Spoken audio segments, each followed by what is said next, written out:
right, everyone. Thanks for joining us. This is PolitiFest 2020, Pick Your Future. I'm Nate John. I'm the digital manager at Voice of San Diego, helping put on PolitiFest for this year. The panel you're watching right now is the Oceanside Mayoral debate, part 1. Part 2 will be happening right at 6 o'clock, so you can check that in the same place where you're watching this now. But this is just part 1. We'll bring the panelists and our host on soon. Just a few notes at the top, though. We are an investigative news organization at Voice of San Diego that puts on PolitiFest every year. We are primarily an investigative news organization, meaning that we work hard every day to keep leaders accountable for San Diego and the San Diego region. We're also a nonprofit news organization, so that means we depend on members and donors like you watching now to keep things going. So thank you, everyone, for your support. We also want to take a moment at the top to recognize our sponsors as well. We have a few of them to get through. The Google News Initiative, thank you for supporting and making sure that we can have a virtual event this year. The College of Arts and Sciences at USD has supported all of our student tickets. So if you know any students, students are free thanks to the College of Arts and Sciences at USD. And students can still register, anyone can still register up until the end of PolitiFest. Thanks to the San Diego Foundation for supporting our community conversations, of which there are many. Again, just go to politifest.org to check out all of those. And rounding out the list, we have Cox Communications, SDG&E, the Atlantis Group, the City of San Diego Retired Employees Association, City Heights Community Development Corporation, San Diego County Democratic Party, and Business for Good.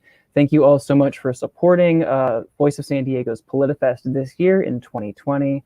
Just a note for everyone, PolitiFest does run through the middle of Saturday, October 3rd. So there's still plenty of events coming up. Tomorrow it starts at 10 in the morning. Again, check politifest.org for all the stuff we have going on through the rest of Saturday. And if you register, you can access everything else that's happened throughout the week of PolitiFest, since it was a week-long event. So coming up here, we have our reporter, Kayla Jimenez, who covers the North County for Voice of San Diego. She's going to be moderating the debate for the mayoral race for part 1 here for Oceanside. So Kayla, take it away. Thanks for that intro, Nate. I'm glad to be here today with a few of the candidates for Oceanside Mayor. It's a big race, and there's 12 candidates in the running. Oceanside is one of the biggest cities in North County and in the county of San Diego. In that microcosm of coastal California, Oceanside features some of the most tense and clear-cut issues across the state, including coastal debate over development, rocky police community relations, and then homelessness leading at the top. Today, I have Esther Sanchez joining us. Hi. Hi there. And then Fabio Marchi. Hola. Hi, guys. And Fernando Garcia. Hi, great to be here. Glad to be able to chat with you all. I know we talked to each of you one-on-one before, but I'm glad to have us all come together in a forum now. I know you have done a lot of debates, so I appreciate you taking your time out on Friday night to be here. So for everyone that is tuning in, we might be from Oceanside or from the rest of the county, so I kind of want to ask some general questions so people have a good understanding of your campaign. Then we'll go into some deeper questions about Oceanside. But I do want to start, I know I didn't ask you to do an opening statement, but I do want to know your top 3 priorities as mayor. Maybe we can start with Esther and then go to Fabio and then Fernando after that. Thank you. Well, first of all, affordable housing and homelessness. We have really been dragging our feet. We're the only city in North County, I think, with a sizable homeless population that does not have a single shelter. So this is a very, very sad situation. We really need to. We've committed to sheltering at least half of our shelter within 2 years with the other North County cities. Affordable housing, of course. Also economic development. Most of our workforce actually travels outside of Oceanside, 76%, an average of 26 miles, and we really need to have employment centers in order to be truly a viable, economically sustainable city, economically, environmentally. And then that's the third is the environment. We still have not adopted our sub-area plan, and we're going through the process of updating our general plan. So this is a really, really great time to be doing it. But little by little, we're losing all our open space. So that's it. Thank you. Esther, do you want to add what part of Oceanside you live in as well? I live in the east side. With that, you think that would be clear where on the east side of Oceanside, but it's actually the old east side, which is just on the other side of the railroad tracks near the downtown. It's the barrio, the first original barrio, Latino barrio since 1900s. It's where my dad grew up, and it's where I grew up, and I still live here. Thank you. Fabio, go ahead.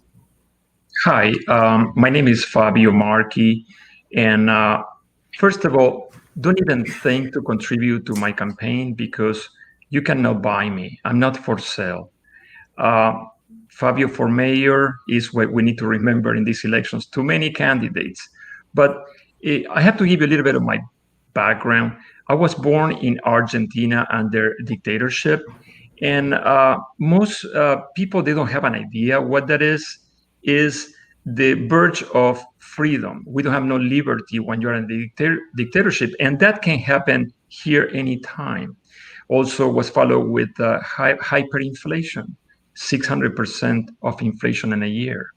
So even though with those, I became an engineer here, an engineer contractor, general contractor, real estate broker. But in order to give all those titles, I'm a can-do guy. I'm a doer. I'm a fighter. I will fight for the citizens of Oceanside. For example, I will be tough on crime when we will make accountable the ones that they do wrong. My goal as a builder is rebuild the infrastructure of Oceanside. It's totally obsolete, dilapidated, roads are in a bad shape, no traffic lights, no lights in the streets. And we got a asbestos pipe in the drinking water in Oceanside. So if you got a baby or elderly person, they're drinking from asbestos pipe. That is terrible. In 2020 in United States of America, I will change those pipe myself. I will go with my tractor and I will do it because we need to change the mentality. So regarding to the city priorities.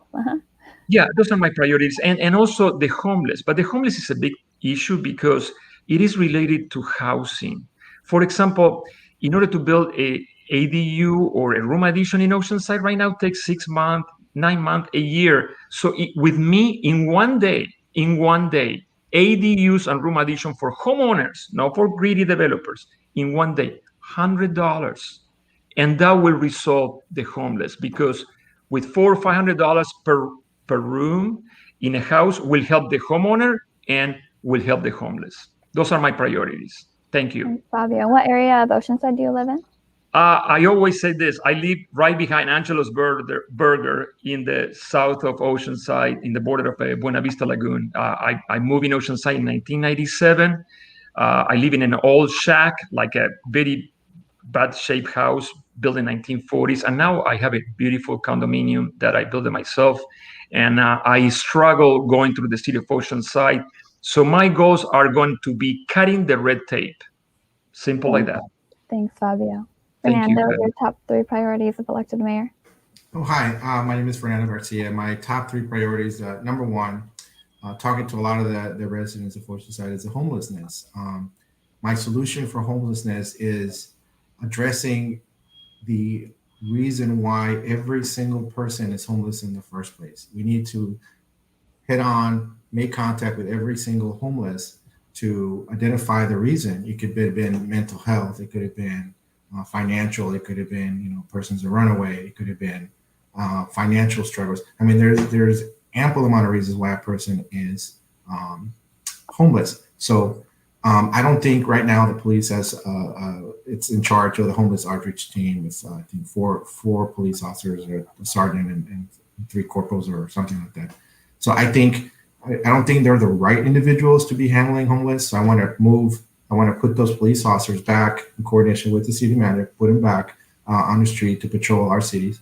And I want to move it over to the professionals, first responders, fire department, with a mental health professional, a social worker, a nurse practitioner, or some kind of, or a doctor, and a case manager to identify those causes and start developing a plan to exit or an exit strategy for each individual person in the homeless cycle that wants to do it, in coordination with a homeless shelter that, like Esther said, we do not have. So that's kind of like a holistic approach to homeless. My second top priority is police relations. With everything going on, I think the police department here in Oceanside are doing a great job, but I think they could be better. I think they could use a little bit of police training in cultural awareness, helping people and identifying cultural relations, because Oceanside, for instance, is made up a third are Hispanics. So I think they need to represent that. They need to recognize that. And because the police is the face of the city, I think they need to be well educated on who is the people that they serve. So that will be my focus number 2, re-education of police, or not re-education, just adding an education element to their already robust training. And number 3 is the whole reason I started, I decided to run for mayor was because of NRF. I'm completely opposed on North River Farms, completely opposed to sprawling, no matter what the developer says. I did not like how it went down. I did not like the process. It wasn't clear and it wasn't transparent. So those are my 3 priorities of why I'm running for mayor. And what area do you live in Oceanside? I live in the Mayoral Hills area, the Arrowwood neighborhood. Worked very hard to get here. And like I said, I'm retired. I enjoy living here. But I just can't sit down and see things go awry or go wrong. I want to fix things. I want to put my hands to work and help people. Yeah, thank you. You each kind of encapsulated quite a few issues there, so I want to kind of dig in on a few of those things. One that I do want to bring up, I had a debate last night about the North River Farms project here at PolitiFest. With those on the yes side and the no side, and there was pretty fiery contention. I do want to ask, I know Fernando, you addressed this, I do want to ask everyone to say whether they are for or against that North River Farms project, why or why not, and then whether you've taken funds from integral communities or any other developers. And we'll go in the same order, Esther, you can answer that, and then we'll switch it up. Sure, thank you. Of the 3 of us, I am the council member that was on the council when this came up. And it came up first by staff because this project from the very beginning was not consistent with our general plan or our zoning laws. So staff requested guidance from the city council, and basically staff was recommending against it. It did not fit any of the criteria, the reason why we would want to change our zoning, some reason that would be in the best interest of our citizens and of the region. It did not, for example, provide affordable housing, was not transit-oriented development, was not located near services. Basically there were like 9 criteria.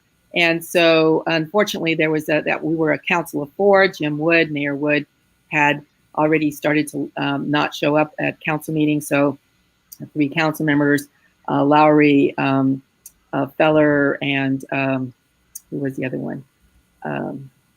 Peter Weiss, all said, no, Peter was still on staff. There was another person on the council. I can't think of who that was, but basically it was 3-1. I said no. Exactly why I supported the staff in this.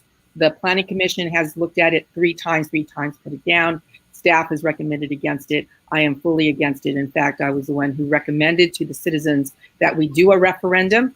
I had organized a referendum once before in the city on ill-advised direction by the council. So I am absolutely against it. I, helped with the referendum, and I stand against it. We need to have solid, good planning in Oceanside in order to be, ensure our economic viability. And then again, have you taken any campaign funds from? Absolutely not. No, I think those are all the other council members. All 4 of them have taken money from them. Fabio, go ahead. Well, no on River Farms, because I am with the citizens that they live in that area and they are affected the most. My intentions are bringing the public servant to the city of Oceanside. And for that, I will participate in meetings with the citizens and I will listen to their concerns. My doors, they will be open to everyone. No meetings, no appointments. You walk straight up and you have a glass of water, a cup of coffee with your mayor. But we need to be aware that we are with the virus, with this COVID. the economy is going to be affected nationwide, worldwide. So we need to improve the way that we achieve permits for the city of Oceanside. We're so low in housing. Like I said at the beginning in my presentation, I'm going to achieve 1 day permit. Yes, I'm an engineer. It's possible. The County of San Diego give you a sheet with your plans, 5 projects to choose, pay the fee, and walk out. So in that way, if we can allow to every homeowner to improve their garage without special surveying, special soil reports, and all the nonsense that the city asks today, we're going to achieve housing more easy to get for the working in Oceanside. We need to get workers in Oceanside, and they have to be able to afford. I talk to many police officers, they drive an hour and a half to come to work. How that officer is going to confront crime after 1 hour and a half driving and saving the energy to go back home? That is ridiculous. So, but the most of the budget that the city generates is being paid by the developers. Developers are the ones that they pay for the city. So we need to be putting in the table and made it comply. And you need a leader and you need a negotiator. I am a doer. So I'll be there in those meetings and I will make sure every side is satisfied and fulfilled. Now, going to the money, I said, don't even think to contribute to my campaign because I'm not for sale. So you're going to have to deal with me. I'm a tough Italian guy. You can ask Esther. She knows me. I'm Italian, Argentinian. It's the worst to deal. So we need to make a change. City of Oceanside needs a leader. So the councils, they don't have to have a meeting where they're going to be arguing for nothing, approving nothing, and fighting for the citizens to destroy or avoid where the councils vote. In my watch, everybody is going to be like brothers and sisters. Thanks, Thank Fabio. you.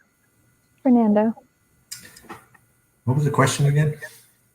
are you for or against Mayoral North River Farms? And then have you taken campaign funds from? Right. I am completely against it. I am completely 100% against it because of the environmental impact that it will cause this region and to Oceanside in general. We're not ready. Infrastructure ready. We're not ready to handle any more construction, any more homes. You see the traffic on 76, College, Oceanside Boulevard, San Luis, El Camino. You can just see it. We are not ready to handle that much traffic until a better general plan with better transportation is presented to the city. So no, I am not for River Farm. I am completely against it, and I do not accept contribution from anybody, especially River Farms or Integral or whoever that builder is. So no. Thanks, Fernando. Another question I have that kind of piggybacks on that is, if elected mayor, what is your plan for Oceanside to meet its regional housing needs allocation numbers put forth by SANDAG, and which for everyone here is the number that the state gives, and then SANDAG has distributed for more housing to each city to build. You're talking about the 5,400 homes that the state says we need? Right. Okay. Fernando, we can start that way and then circle around. I just can't see the state in Sacramento telling us how many homes do we need. That number to me does not make sense. The needs of Oceansiders are only known by Oceansiders, by people that live here. So first of all, I don't agree with that number. Second of all, like I said before, the general plan for the city, it's very old, 20, 30 something years old. I don't remember how it is. It's very old. So it needs to be updated with today's needs looking into the future. Because like I said, right now, just go drive on any of the big thoroughways in Oceanside, especially, Coast Highway, and you'll know that our infrastructure is completely saturated. One of the environmental impact reports, or one of the reports by the Planning Commission regarding River Farm said that, if you look at College in 76, it's completely saturated. And there is no plans from SANDAG or from Caltrans or the state to work on 76 to provide more lanes or provide a better transportation project for Oceansiders. So I leave it with this. Our relationship with Sandag, I would question our relationship with Sandag because I don't see anything coming to North Coastal cities or North Coast cities such as, Oceanside, Vista, Carlsbad, San Marcos. I don't see anything good coming from Sandag. So I would revisit our relationship with them if I was elected mayor. Okay. Esther, do you want to take it next? Can you unmute yourself? Sorry, I heard an echo and I wanted to try to avoid that. The reader numbers and how we're going to be able to address that. First of all, there is a growing number of cities, especially North County cities, who are certainly challenging those numbers. And in fact, there was a study recently done that shows that potentially, that they're overstating the number of units that we really need to build. In Oceanside, our numbers were slightly reduced. We do have affordable housing with respect to mobile home parks. They are mostly senior parks, and we do have rent control. Only one of those mobile home parks has units that are counted into the RENA numbers. Pretty much they needed each individual to actually apply and actually share their economic situation, their numbers in terms of their income. The way we're going to do this is by acquiring land and ensuring that these parcels are the right places to build higher density residential. It's the same thing in dealing with homeless. We need to find places where we are going to build shelters and day centers and bridge housing. Same thing. We are most challenged with respect to the very low income. The different categories. We definitely need workforce housing. I think Fabio alluded to the fact that some of our officers have to travel an hour and a half. They live in Riverside County because we can't afford homes in Oceanside. Yes, we do need to partner. We do need to apply more for grants and ensure that through this partnering, I mean, that means, using up our in lieu fees, but also making it much more difficult for developers to opt out of building. They've been given the store and yet they're still opting out. And we need to, raise those in lieu fees so that it becomes more, profitable for them to build the units and to have standards too. We don't just want something that's supposed to be for 55 years affordable. That's the contract, right? So we want to guarantee that these units are going to be available for the next 55 years. So basically, we've got to do this. We've got to do this immediately.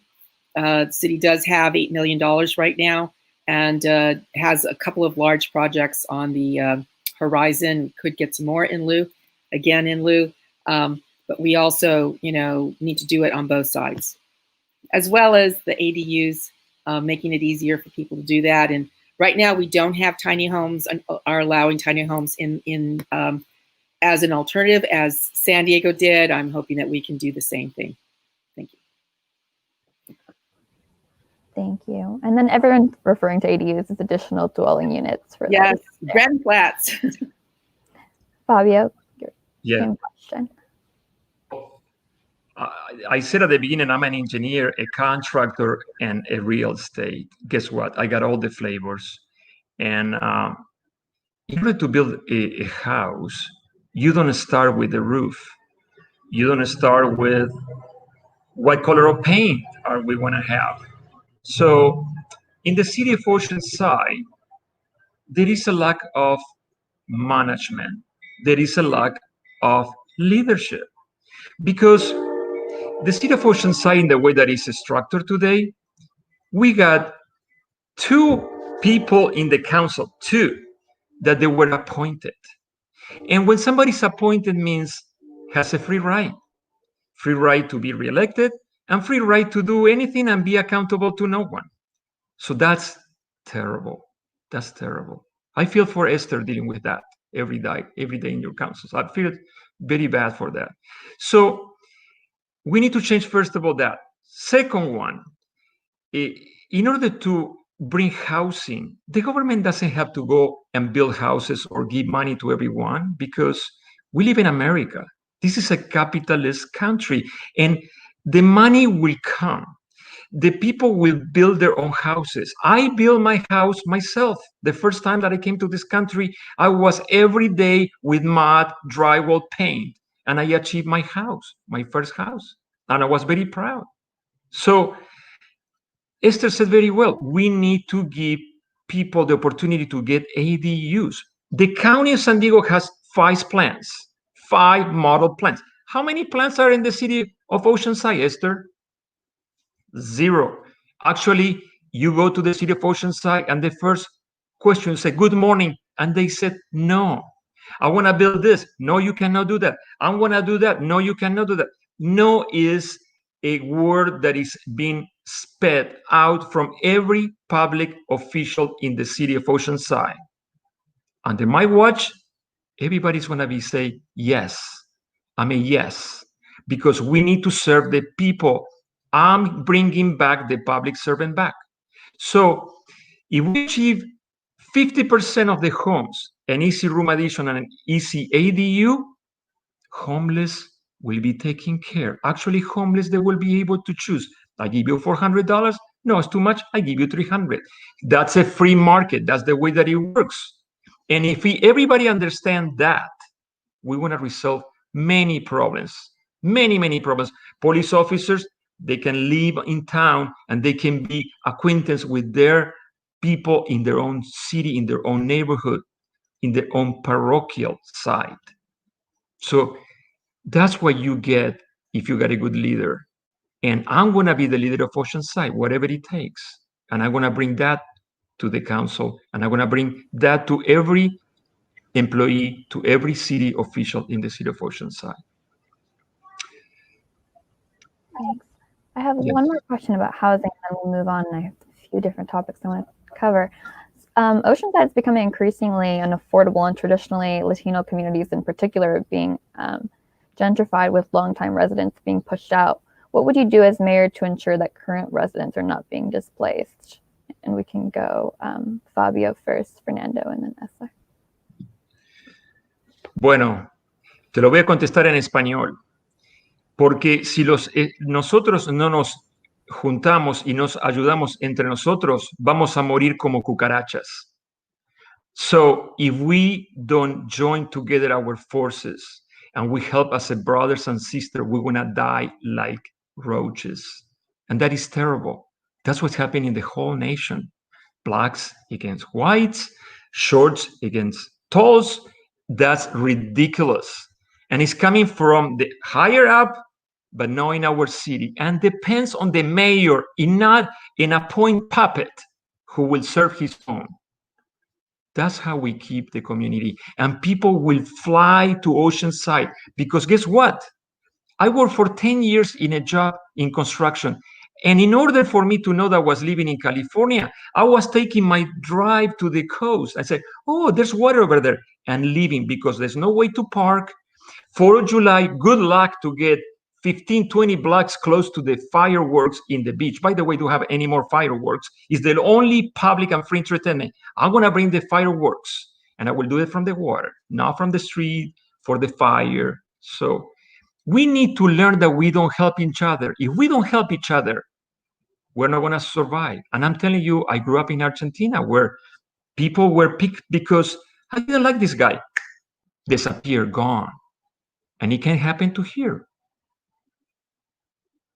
Thank you.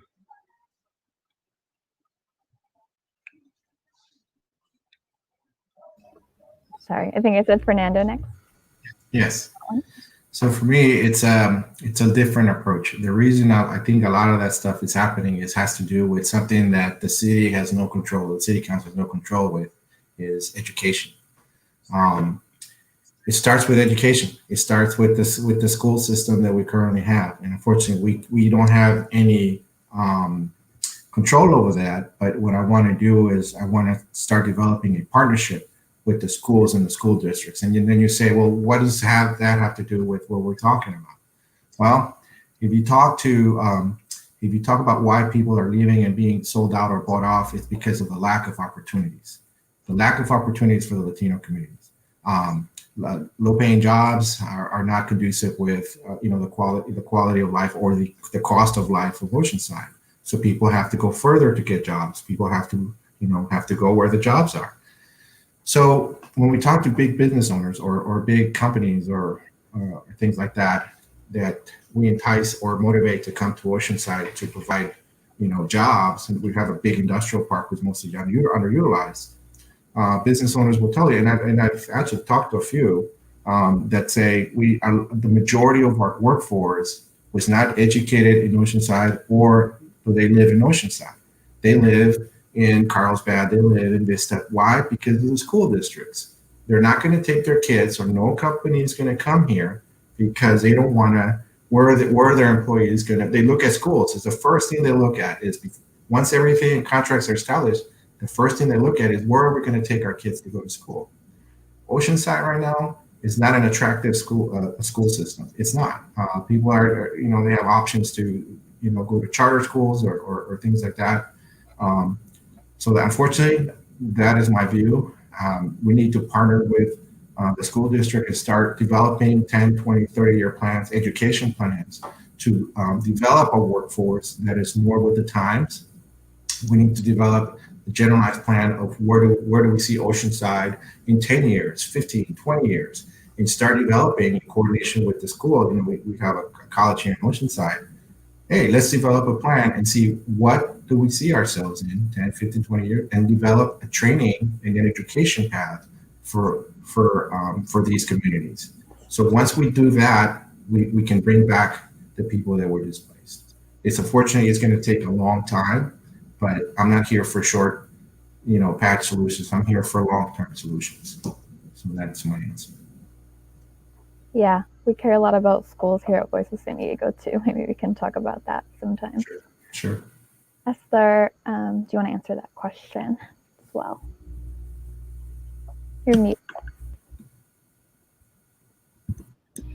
Thank you. I'm actually on the board of my neighborhood association, the Eastside Neighborhood Association. We've been talking about that and trying to address what is happening in the Latino neighborhoods of Eastside, Crown Heights, and Beckett area, Libby Lake.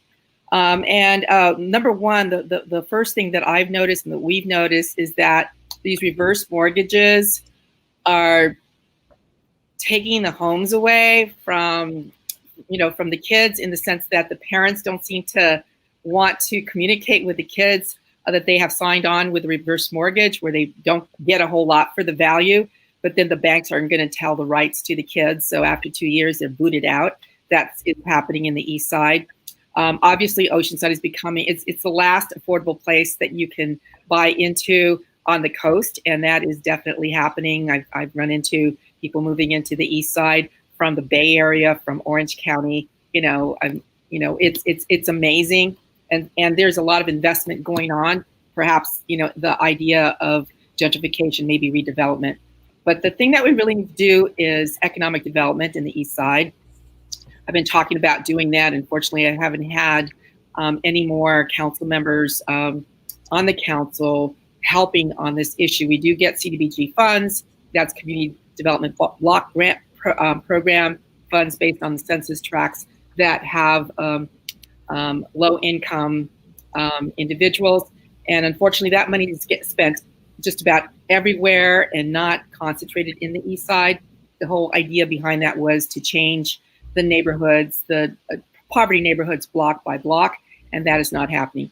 We were starting before COVID. We had started this idea about a tianguis as an economic development project, and that would also be a community organizing tool. A tianguis is you guys may know this, probably know about this. These are flea markets. It's the pre-Columbian flea market. And so this would aid in like recycling, but also build, some income for some folks, and at the same time build ownership.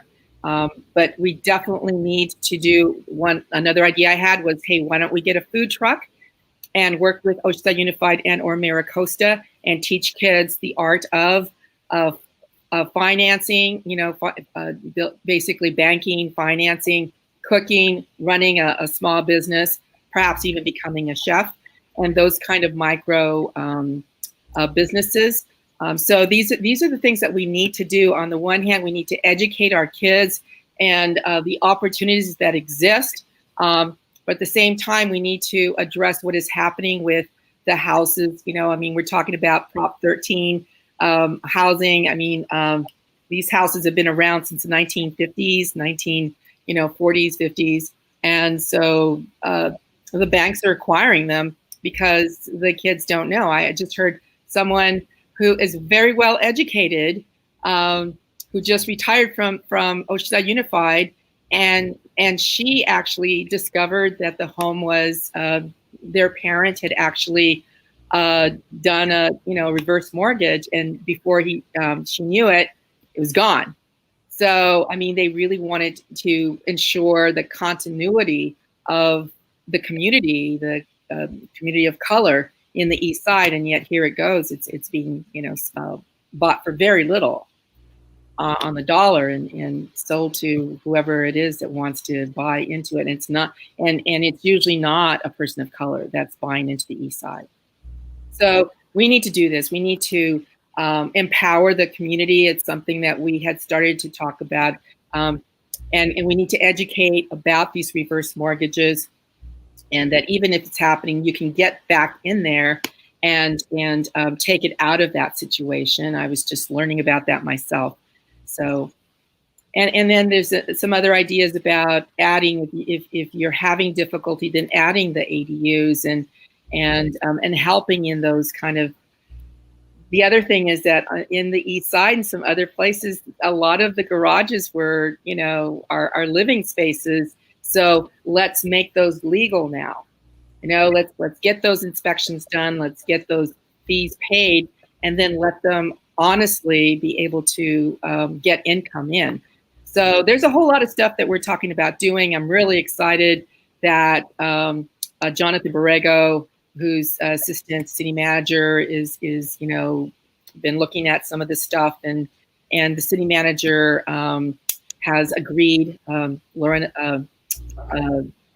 has agreed to these concepts of a Tianguis and economic development and educating people about what reverse mortgages really do. So very, very excited. Thank you. Sir. I want to get to two more questions. If I cut anyone off, don't worry about that. We have 10 more minutes. So I do want for everyone watching, Oceanside is one of the biggest cities in the county, and it has one of the biggest homeless populations as well. Yes. I want to know what each of you plan to do to address the high number of unsheltered people in Oceanside, especially because there are very little to no available beds in Oceanside. Fernando, if you want to start with that one. Sure. So it's one of my top three priorities when elected to mayor is to work on the helping the unsheltered. So there's been a lot of solutions being thrown out there, and they're all good, and I think they would only address part of the problem or part of the situation. What I want to do is I want to have a holistic approach to it.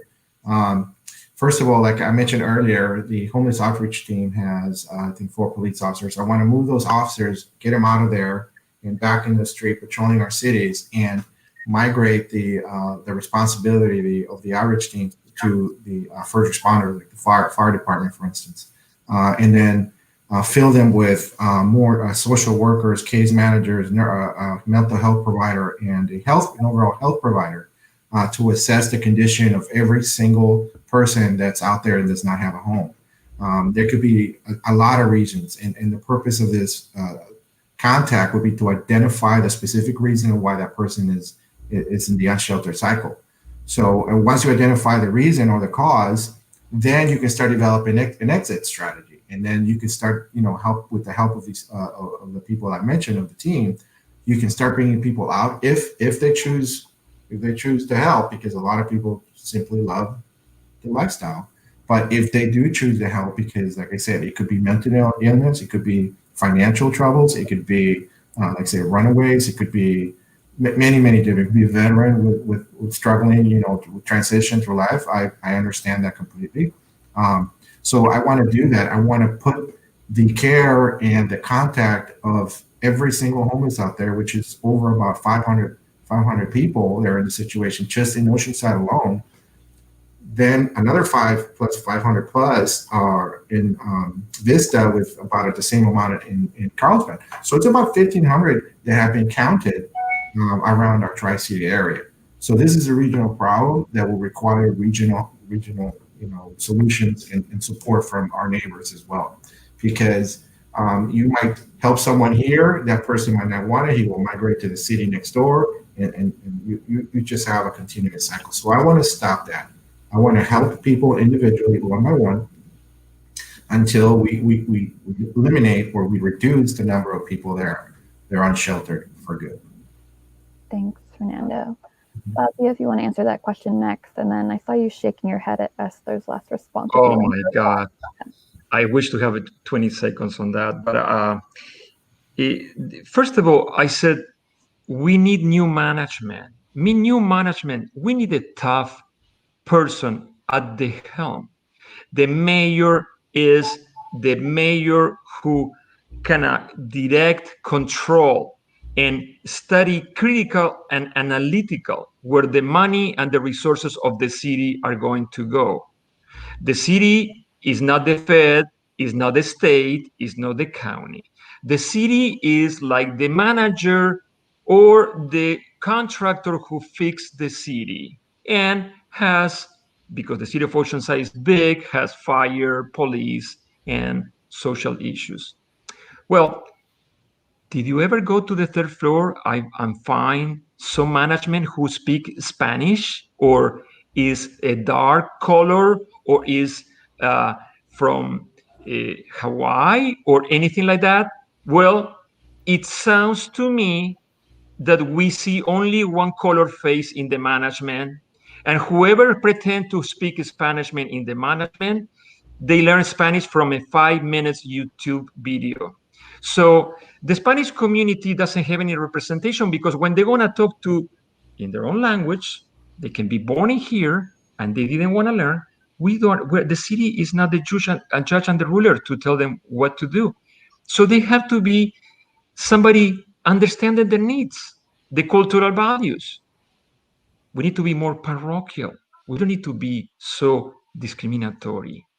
And the question was, you cannot see what you don't know. And let me say it again, because it sounds very simple, but it's very philosophical. It's coming from a Buddha philosophy. You cannot see what you don't know. What do they know, the managers in Oceanside making $300,000, $400,000, $200,000 a year about a homeless? I grew up in poverty. My shoes, I replaced the cardboard in the insoles to go to school.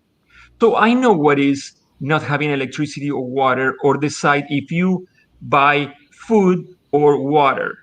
So homeless, there's an issue that it is related to two values. One is the economical, and the other is the psychological or mental illness. Well, unfortunately, the city of Oceanside is not a hospital.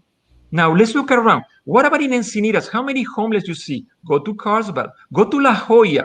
Perhaps there's many motorhomes from 1960 parking in La Jolla shores. Yes. Well, why they're coming to Oceanside? Because I deal with police officers coming to the sites after many neighbors call for those rundown motorhomes that they do other things than living or trying to get by. So they're saying, well, we tag for 72 hours and the governor doesn't let us to do nothing. We need a council who change the rules. So in another ways is they're playing the mouse and the cat, or the cat and the mouse. They move less than a half a mile, and homeless, they are proliferating because they got the cell phones. Hey, bud, come here. We got coastal prime, and we move every 3 days. They put our trash away. They clean our side. We can dump in the harbor our number twos and number ones. So free prime land for zero. Well, you need a leader to change that. And we want to account for those guys. There's a guy that is been parking so far in less than a year 20 times in 2 blocks. And that guy's not a poor guy. He got a nice motor home, probably $80,000. So we need to learn to differentiate, because the code enforcement is just a ticket doer. They don't execute, they don't enforce. They're like nothing. They're not even deterrents, because when they come, the people in the street, they laugh. So we need to allocate the resources. For example, every project pays deferral fees for the housing, affordable housing. Well, in Oceanside, you can have a $1 million condominium, and the city of Oceanside says, well, you need to build another equal housing, so $1 million, and give it to affordable housing. That doesn't work anywhere in the world. So we need to change the rules. What about modular homes? What about prefabricated homes?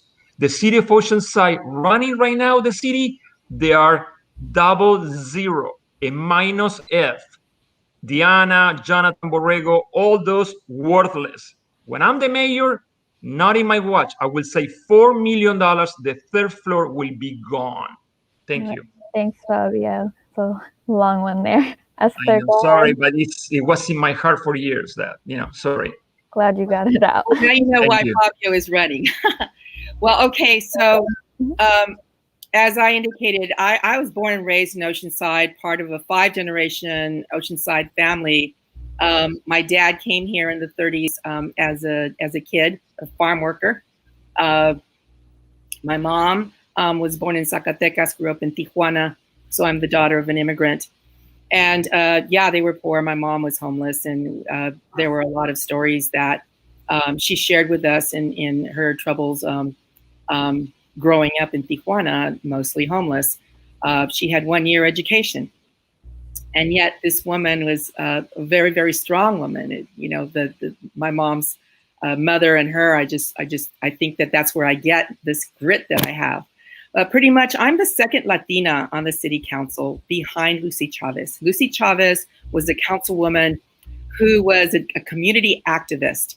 And she went around knocking on doors in the east side and saying, okay, you need to go to City Hall and you need to talk about paving the streets. You need to get a park. You need to get a school here, a community school, and also a Jefferson, in other words, this woman through her cries of, we got to get this done. There are these huge inequalities. And this is the east side. This is the first Latino barrio from the 1900s. And so that was what I grew up on, and my dad responding to those cries. And so what have I done? I mean, I'm the one person on the council, and I think the only candidate who has actually a background in planning, who has a legal background, who worked as a deputy public defender for 20 years. So I know law enforcement. I also worked in the mental health unit on both sides as county council and as a deputy public defender. So I understand the system, and I'm the only council member that was able to push forward. I was a champion for over 1,000 affordable housing units. How did I do that? I got involved with the landowners who wanted to talk to the city about, hey, I would like to sell this land. Is there any use the city would have of this? And that was how we were able to do La Misión and our other one. So we've done several really great, wonderful projects, and it was wraparound services. It was empowering the residents on how to control their lives, their economic lives. This is something that we need to do again. We let go a very critical resource in Oceanside. Her name was Marjorie Pierce. Marjorie, it's not the council that should be coming up with these ideas. It should be the staff. We should be hiring, phenomenal staff to go out and say, okay, this is how we're going to do this. These are all the programs that are out there. This is the way we're going to do this, and to assist in that.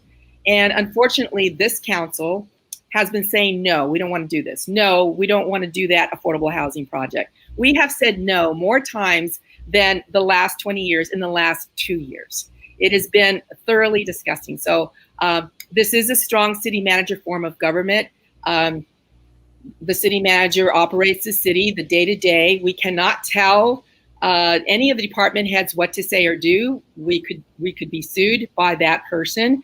What we have to do is do it in a very cooperative, way. And for me, it's about getting the public at the table, getting people involved at the table, and making sure that we can get this done. I have ideas already about buying land. I indicated to you we need to acquire properties.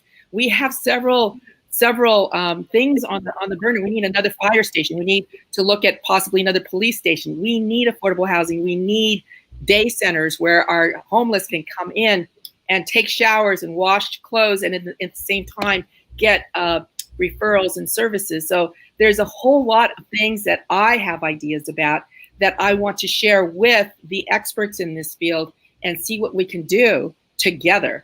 And we've got people in, we've got people in the community that want to help because of COVID and because we pretty much have been hamstrung in these last 2 years.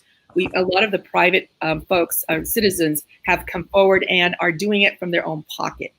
And, this needs to be more systemic. It has to be systemic change. We need to have the right staff, creative, strong, to come up and say, okay, this is what it is. This is what we have to do. And then we do it.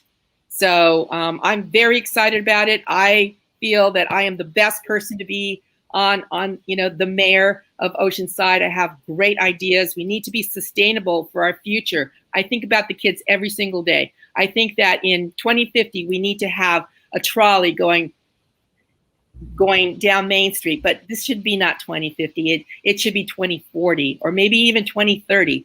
We have been left out by Sandag. Everything is going very, very slowly. It's inching its way. I think they're in university heights right now. And we really need to have things happening here in North County. We need public transportation, the kind of transportation that is going to be available to those at lower income, say homeless folks, to get to Tri-City Hospital instead of calling 911 and needing a ride to get their medication.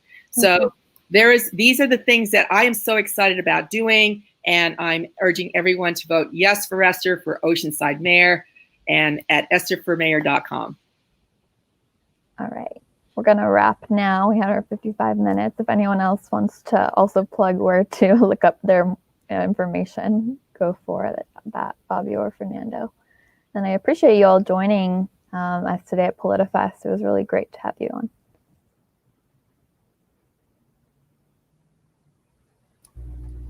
All right. Thank you, everybody. And just as a reminder, if you hadn't seen in the comments, we do have part 2 of this discussion since we have more candidates for the mayor's race for Oceanside. You can check the comments that are below this video to find that link, or always just go back to the event page. And there will be a link in the description for part 2 of the Oceanside Mayor's Debate. Thank you for all the panelists who joined, for all the candidates. Thank you for Kayla for hosting this.